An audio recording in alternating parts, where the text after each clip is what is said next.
Jadi kita udah ngebahas 2 filmnya Ryuhei Kitamura. Ada satu lagi film yang paling baru tahun 2018. Ini film antologi ya atau omnibus. Jadi si Kitamura ini bikin salah satu film pendek yang dimasukin ke dalam omnibus ini yang judulnya Nightmare Cinema. Dan si Kitamura ini bikin film judulnya Masjid. Oke, jadi Masjid ini ceritain sedikit deh kayak gimana? Gue sih seneng nih awal ceritanya. Jadi yang kayak settingnya tuh di gereja ya. Settingnya tuh di dalam satu kompleks gereja. Jadi ada asrama gitu kan. Terus ada gereja. Ini kayaknya sih bukan asrama cewek, sekolah cuman kayak ada asrama antara mereka bisa ada asrama tapi bukan asrama khusus cewek karena adegan awalnya aja sih ada anak cowok mau lompat kayak kesurupan. Dari situ dia lompat dari atas gereja dan dari situ ceritanya dimulai. Ternyata di balik kejadian-kejadian misterius di dalam gereja itu ada sosok iblis yang masuk ke dalam salah satu penghuni gereja itu. Nah, iblisnya itu dia punya misi kalau untuk menghancurkan anak-anak. Benar. Misinya hanya itu sebenarnya. Dan si iblis ini agak-agak, kalau gue baca referensi, maksudnya gue baca ceritanya nih, si iblis Masjid ini iblis yang emang doyan seks gitu. Jadi nanti kalau lo nonton film ini incest, seks gitu ada adegan sedikit adegan dewasanya juga ya di sini ya. Adegan dewasa. Nah, terus si iblis ini muncul ke masuk ke dalam salah satu pengurus cewek. Sekolah, terus dia lu tau lah tipe-tipe film yang anak kecil yang jadi setannya atau kerasukan. Itu kan lebih bikin kita deg-degan tuh. Karena anak kecil dia bisa tiba-tiba suaranya gede padahal dia masih kecil. Efek-efek yang kayak gitu sih. Kayak ada adegan exorcism gitu kan. Ya singkat ceritanya sih di situ kalau jadi si pastor sama suster ini harus menghadapi anak-anak yang kerasukan setan. Itu satu, yang kedua bagi gua ceritanya tuh tetap ada aura-aura Jepangnya. Soalnya pada saat si pastor megang pedang ya, kayak pedang gitu ya. Itu kayak film Samurai X cuy. Benar. Dari musiknya. Jadi ini memang mungkin karena ini film pendek, mungkin dia budgetnya juga nggak terlalu gede ya. Jadi kita buat scoring nggak ada kali. Buat scoring nggak ada. Kelihatan lah budgetnya murah, tapi secara apa ya?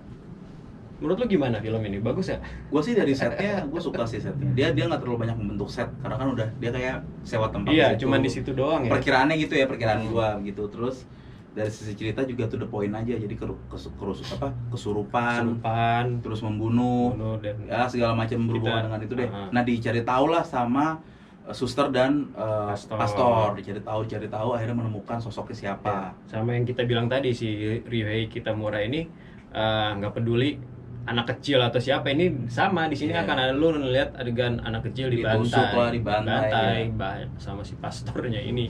Karena ini film pendek, jadi film pendek dengan budget yang kelihatan banget budgetnya murah, tapi si Ryuhei Kitamura ini pengen berusaha film maksimal. Kelihatan effortnya kalau dengan budget yang minimal, tapi dia pengen bikin film yang maksimal. Menurut gue ini lumayan jadinya. Ya lumayan lah. Nah, scene gore-nya mungkin lebih dibanyakin lagi. Lebih art gitu. Karena ini cuma kayak murah banget gitu loh. Cuma darahnya kayaknya kelihatan murah kan. Murah terus karena kan dibanding dua film ini kan 2018 ya.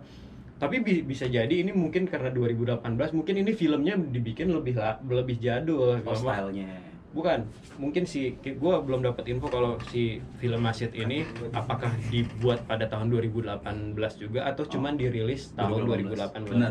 Bisa jadi ini filmnya lebih jadul dari 2 film dia sebelumnya, karena kan ini film pendek. Biasa kan kalau sutradara itu mereka awalnya bikin film-film pendek kan sebelum film panjang. Bisa jadi si Masjid ini mungkin proyek awalnya si Ryuhei Kitamura di tahun berapa, tapi mungkin baru dirilis tahun 2018. Benar. Kasih skor dulu deh Masjid. Kalau ini skor gue agak tinggi nih, gue 8,5. 8,5. Karena itu dari dia. Kalau gue senang cerita-cerita yang menunjukkan sedikit real, karena memang kenyataan yang ada di asrama Katolik gitu ya. Emang serem coy. Serem ya. Iya, emang serem. Gereja Katolik gitu. Iya. Oke, kalau lu ngasih 8. Kalau lu gimana? Kalau gue justru 7,5 sih sebenarnya. Karena gue ekspektasi gue, jadi karena gue udah nonton Midnight Matter sama Downrange dan gue tahu si Ryohei Kitamura ini akan muncul di film Nightmare Cinema ini, gue ekspektasi gue harus bakal lebih dapat lagi nih film horornya, tapi ternyata mungkin karena gue berekspektasi lebih ya sama si Ryohei Kitamura ini. Tapi bisa jadi ini film yang tadi lu bilang. Iya, betul. Jauh sebelum. Benar, bisa jadi. Ya itu mungkin bisa jadi. Sebenarnya film ini lebih jadul dari 2 film dia sebelumnya. Cuman baru dirilis tahun 2018. Jadi lumayan termaafkan sih. Oke, Yotek. Jadi kita udah ngebahas film-filmnya Ryohei Kitamura. Kita udah bahas 3 filmnya. 3 film. Jadi lu udah tahu lah ya, selain Timo Cahyanto, sutradara Asia yang juga demen film gue, siapa lagi? Kita lihat aja nanti kita berdua bakal bahas siapa lagi, tapi biasanya karena kayaknya kita udah mulai identik juga nih kalau gua sama lu nongol bahas filmnya yang lain. Serem-serem banget filmnya. Oke, nanti gua sama Yuda bakal muncul lagi. Mungkin kita nggak akan ngebahas film yang berdarah-darah, tapi biasanya kita akan muncul ngebahas satu sutradara dengan beberapa film dengan satu sutradara. Betul, ya. Oke, kita lihat siapa, nanti tunggu aja di channel gua, Movie of the Radar. Dan jangan lupa subscribe Movie of the Radar. Oke, kita udahan dulu kali ya. Sampai ketemu di bahasan film berikutnya. Ciao. Bye.